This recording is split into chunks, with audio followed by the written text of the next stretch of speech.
गोबाव समनिफ्रायनो मणिपुराव माखासे ट्राइबेलफोरनि सायाव दावरावखौ खोनाबाय थादों आरो लोगोसे मान सनमान बिदिनो माखासे थांनाय बेफोरबायदि खोथाखौ खोनानो बेथ' थारैनो मोनसे दुखुनांथाव जाथाय।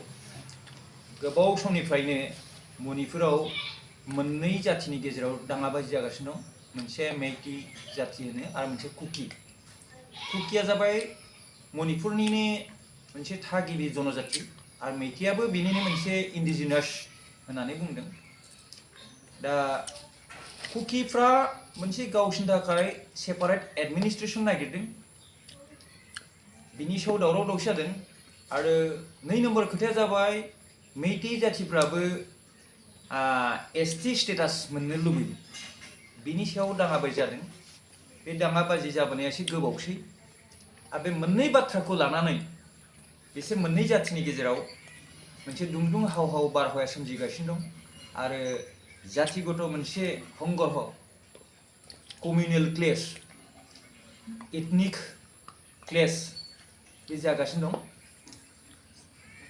जाति गोष्ठी हंगरह होनना बुङो बेखौ।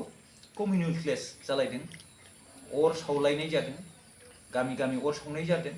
जेराव सुबिदा मोनो बेवहाय मानसि बुथारलायनाय जादों। आरो सबसे लाजिनांथाव आरो दुखुनांथाव बाथ्राया जाबाय दाख्लैबावसो भाइरेल जादों मोनसे जाथाय।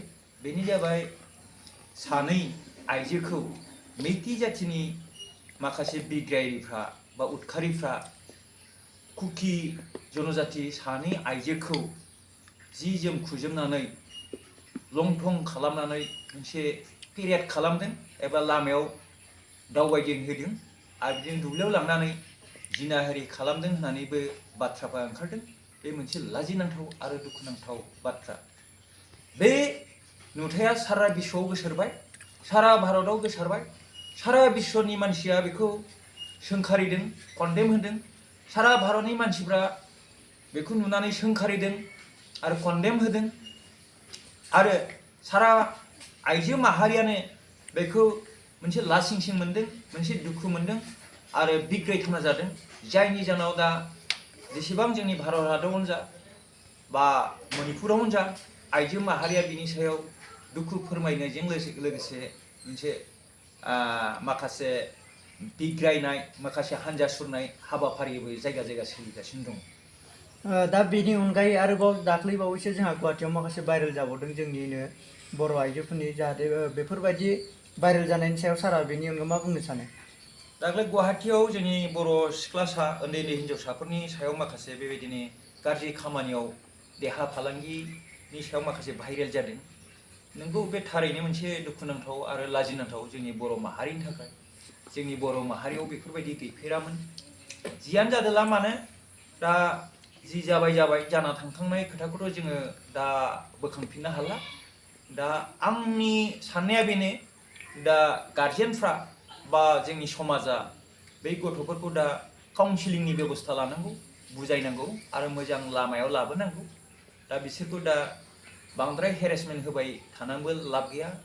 बांद्राय मेन्टेलि फिजिकेलि टर्चार होबाय थायोब्ला हयथ' बिसोरो गुबुन बाथ्रा बा गुबुन थांखि नाजावनोबो हागौ।